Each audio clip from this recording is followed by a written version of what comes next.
Right, what have we got today? We've got the Nitecore TUBE T-Series. So let's have a quick look at this. Now this is a USB rechargeable, so rather than something like the, let's have a look, the astrolux, which is a keyring format as well, this obviously requires a battery, which you take out and stick at your charger. But with something like the Tube, yes, it's for your keyring. However, the difference is it's rechargeable via USB. So that's handy. It's water resistant, so I think it's IP65, which means dust and water resistant. Not proof, so you can't go diving with it. And the timings on it, output, it'll do up to 45 lumens. So that's pretty good, bearing in mind the size of it. Like I say, it's just supposed to be a keyring item. It's not meant to be huge. And it's, you know, you wouldn't be your main carry if you had a use. So there's the astrolux. So it's smaller than the astrolux and thinner. It's a thin device. So you get 1 hour on high, 48 hours on low. That's pretty good, but low really is very low. But you could use it as a marker, I guess. Low is just 1 lumens. Has 1 button, and it looks like there's a spare keyring split ring in there, and then a standard big split ring. So how the hell do you get in this? Let's have a look. USB rechargeable, available in 5 colours. This one is see-through. I got see-through because it lets people see the workings. You can see the battery there, which is here. It's allegedly supposed to be lithium ion, but you can never be too sure when you order stuff from China. There's the stats there. 1.5, this actually refers to drop distance. It's likely to survive at a 1.5 meter distance, but just don't drop things, and you don't need to worry about things like that. It's got an infinite brightness mode, which I'll try and get. So let's get there. Let's get in here. See what we've got.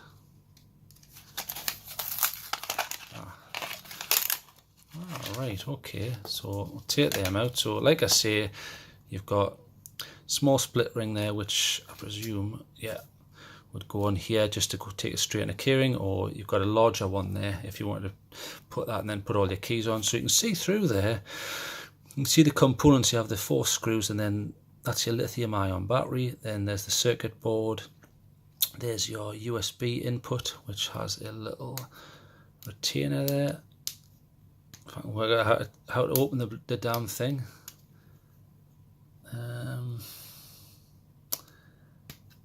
I'm such an expert, you see, I can't even open a USB. There you go. So, oh, that's good. So it looks like micro USB, and comes not charged. So I'll have to stop the video and charge it before we go any further, because otherwise it becomes a bit of a pointless video. So bear with me for at least an hour while I charge this.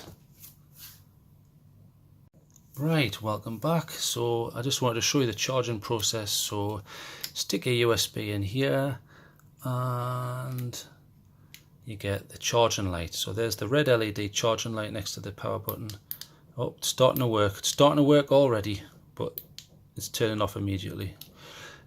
Because obviously it needs some power. So I'm going to let that charge properly. Now when it's entirely charged, you should get a different colour LED, which I presume is on the other side.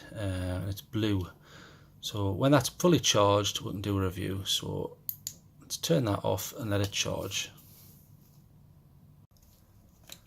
Right, we're all charged up, so let's have a look. Right, straight on with the modes. So now before I start, I'm not really that happy with this little trapdoor thing for the USB. Once you get it open, it's fine, but it's a bit of a nuisance. It almost looks like it's slightly rotated to the left there, but it does work. And it is supposed to be a cheap item anyway. You know, you're not paying big bucks for this item. But anyway, that does serve its purpose, but it's obviously not going to be particularly waterproof. So modes. Now, get those out of the way. Now to quickly go to maximum lumens, and we know for this one maximum lumens is, I'll just double check, is 45. So for maximum, hold down the button. There's your 45 lumens. And what's handy about that is as soon as you let go, off. So I like that. That's like a quick access mode.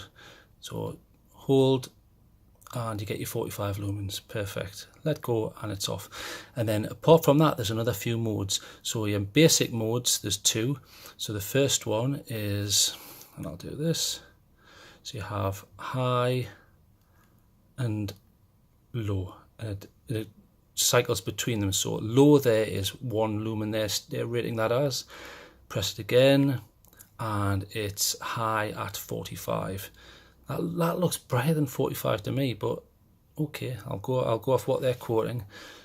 So on, low, off, high, off, low, off, high. Now the only other secret mode on this one is if you turn it off, go to low power mode. So you can see that's low power mode, and then you hold down the button and you get, they call it infinity mode, but what it's actually doing is it's ramping between. So if we start, you'll see it's getting brighter, brighter, brighter, and low. So it's going to its brightest at that point, and then it goes right back down again. So what it's actually doing is, get the pen out. So what's happening is you've got your 1 lumen here, and then your 45 lumen here. So literally when you're holding the button, it's building up to that and then immediately going back down and building up and going back down and building up and going back down. So how useful that is on a light of this type, I really don't know, but it's there. So you could never say, well, I wish I could have exactly 32 lumens. You can try and work that out yourself. So you see it's getting lighter and darker, lighter and darker. I don't know what the point of that mode is, but it's handy to have it. It's there.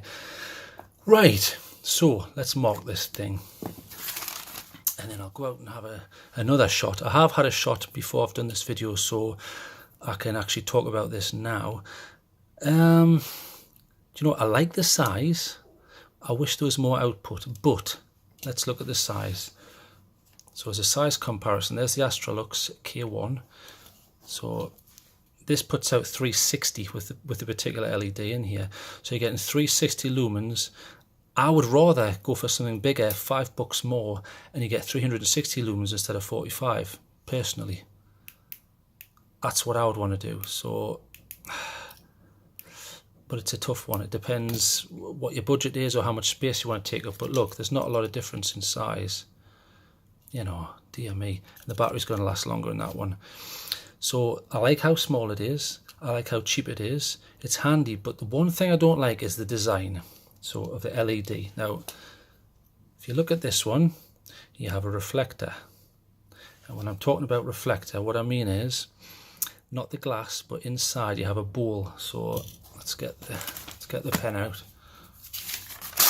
So traditionally, you would have, there's your LED, your light emitting diode. So light's coming out in all directions.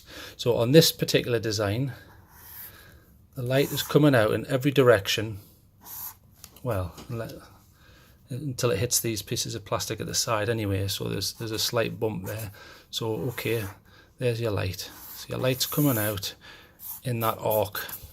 The problem with that is, if you're trying to find something in the dark, what happens when you do that? You've just night blinded yourself, because that comes straight back in your face. So that's one problem. I'm probably overthinking it because it's a key light torch, but I don't like that. And because it hasn't got a reflector, you're kind of wasting light. The light's going everywhere when really all you want is what you're pointing it at. So on a tradition, this is what you're getting here. Now on a one with a reflector, what you're going to get is, there's your LED and there's your thing. So you would have like this. And light bounces all around and off this reflector, and you get, basically, you're getting this, the majority of the light goes in this direction, some won't, some will go over here. And on an orange peel reflector, again, this has changed again, so on an orange peel reflector, remember it's bumpy, so the light can go off at funny angles, so you get a little bit more of a light spread here. So what I'm trying to say is, you're losing light in places you don't want to go. Firstly, in your face, and secondly, up and down where it's not really necessary. You want it where you point it. Otherwise, that's the whole point of a torch. Having said that, it's a cheap item for the price. If you're going to get it as a gift for someone, I would. If you were going to get it for yourself, I personally would save your money and get something like an Astrolux, or get something like, let's have a look. This is what I use. So I'll put these here for size comparison. This is what I use. I mean, look, it's not a lot different. And I get 120 lumens out of this. And it runs off a AAA. So, similar, well, I mean, it's more expensive, but this is waterproof, that isn't. That's the difference, so it's cheaper. So there's the TrueNite Ti3, the Astrolux K1, just for size comparison. Then there's the Astrolux A01, which is very similar to the Ti3, it's just bigger and more bulky. So again, we'll put them all so you can have a little size comparison. And then the fantastic BLF A6, which I love. Thorfire. Now this is the VG15, it's the S version, which is the newer version. Very similar to this, really. And there's the huge TN4A, is it? Yeah, TN4A by TrueNite. So you can see it's absolutely tiny, but it's supposed to be, and it's cheap. Not bad. I just wish they'd put some, even if it was just, you know, any sort of reflector would have been better than none. I like the way it's see-through. You know, I can't fault it on that. I'm going to go and give it a quick shot outside just to show you what it looks like, but I'm going to give this 5 out of 5. I think there's room for improvement, even though it's cheap. 5 out of 5. If they could just put some sort of reflector on, I don't care if it makes it a little bit bigger, or recess this more. There's got to be room for improvement there. I mean, there seems to be space on the side here, so can they not just, you know, resize the battery somehow? And I don't know. I think it's a bit of a missed opportunity. But 5 out of 10, not bad. Could do better though. And then just as a size comparison again, in case you don't own these torches, there's an 18650 battery. And I should have, there you go, there's an N-loop AAA. So I'll put the AAA next to it just for size, so not much longer than a AAA and quite thin. So 5 out of 10. Let's get out in the dark.